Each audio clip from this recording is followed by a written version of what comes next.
All right, what's good, YouTube? It's Jay here. So there's a lot of new information going around for the Season 1 Reloaded update, basically explaining what's happening with Warzone, with ranked play, and a variety of other things. Here's the new Nuke Skin. There's a lot of changes. This one's gonna be weird. It's a weird update, it sounds like so far. But here's the new Nuke Skin, which you can now get by simply, or you can unlock the quest for, rather, Champions Quest, by simply winning 30 games of Warzone in the season versus winning 5 in a row. Now, there's a lot of controversy around this because some people feel that it takes away some of the specialness of it.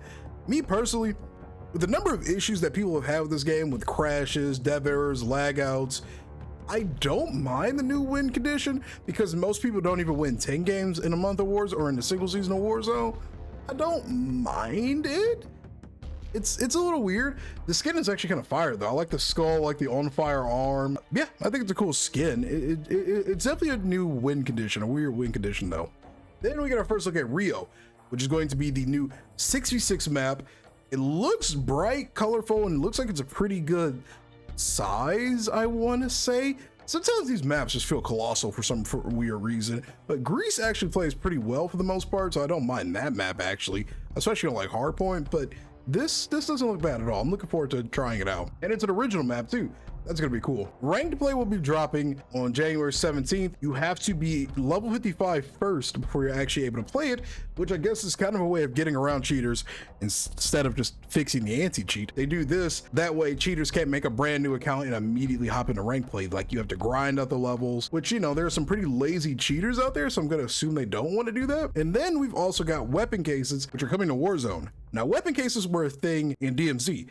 You have to get them, extract with them, and they put a big, huge target on your back on the minimap. But they're coming to Warzone, and there's a new Xvilling mechanic that's being considered a secondary quote-unquote win condition. Now, just to let you know, it does not count as a win towards Champions Quest, and apparently does not count as even a general win at all. It just exists. But there's a new covert Xville option, new secondary win condition coming to Warzone called Covert Xville, with only 5 Xvilles available to purchase per match and buy stations before the gulag closes. A covert Xville calls in a helicopter that can fly any player out of the match. It will have its own leaderboard. Why? I get it in the case of getting the weapon cases. The map is already so huge with so few teams on it. Do we need to be removing players from the game mid-match for no reason? I'm gonna assume it pings you on the map. There might be some kind of announcement. I was just having a discussion about this with some of the comments on one of my tweets recently.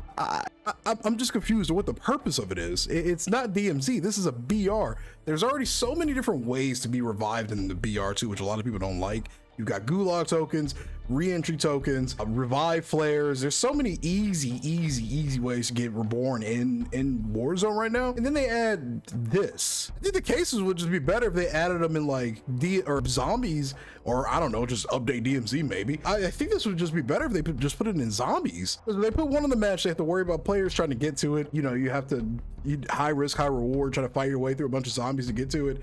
I don't see why this serves a purpose in Warzone, of all things. Weird decision. More boys characters, don't care about that. We've gotten 3 new game modes: team, gunfight, headquarters, and infected. There's a new way to get the new contract. So this is what I was talking about earlier. Previously, you had to win 5 games of Battle Royale in a row, which I honestly thought was insane with the number of crashes the game had. It was literally impossible for some people. Now, you just need to win 30 games of Battle Royale in a season to have a chance to complete it. I don't hate it. I don't really hate it, because the game is extremely inconsistent and they seem hell-bent on not figuring out how to fix a lot of those inconsistencies, which I don't fully put on them. I don't know. It's interesting to say the least. It's really interesting. Yeah, I mean, maybe I'll actually try to go for a new contract. I had no interest in doing it before. I didn't like the way that Warzone was playing. I didn't want to risk the crashes. It wasn't fun. I had no interest in it before. Maybe I'm just not competitive enough. I don't know. Next, we've got 2 new weapons, which are the HRM9. Next up, we've got 2 new weapons, the HRM9 SMG and the TAC Evolver, another TAC-based LMG. The HRM kind of just looks like the ISO SMG. Yeah, we've got a lot of these like ISO-looking guns. I'm actually quite tired of the genre weapon. It's literally just another ISO. That's what it looks like anyway. This is a belt-fed TAC LMG, which is cool, I guess. It's basically a SCAR with a belt drum, and that's cool. Yeah, can't wait to see that, I guess. There's a new night vision goggles gulag public event coming to Warzone. This footage is from back in COD Next. Oh God, I actually don't like night vision. It just straight up hurts my eyes. It's a cool mechanic. I'm not sliding it for being a cool mechanic. It just hurts my eyes personally. But I mean, this is cool, I suppose. Oh, that flare is insane though. Like the flash, the muzzle flash, dude, that's gonna give me a headache. Also, we're not getting an MTZ nerf today. This is coming tomorrow, apparently. I don't know why they just didn't release it today. Kind of weird. Just weird that they're waiting for forever to release it. And I think that's pretty much it. The covert Xville feature coming to Warzone intends to serve a few purposes. Creates a honeypot for engagement, gives players a pathway to earning weapon cases without having to win the game, while marked for everyone else to see, and it improves mid-game pacing. You're removing players from the game, but it improves mid-game pacing. How does that make sense? How does that make sense? That's so weird and just unnecessary if you ask me. We're probably gonna get a lot more information about it next week when season 1 Reloaded drops on the 17th, but this is some weird stuff that they're kind of doing with the game right now. Especially the whole Xville, the covert Xvilling thing. It's a BR. Why are you leaving the game early for no reason? It's supposed to be about the last team standing, not the last team to, I don't know. That's weird. They're doing weird stuff. I wouldn't even be surprised if Infinity Ward's taking the helm on everything again, because this is just weird shit.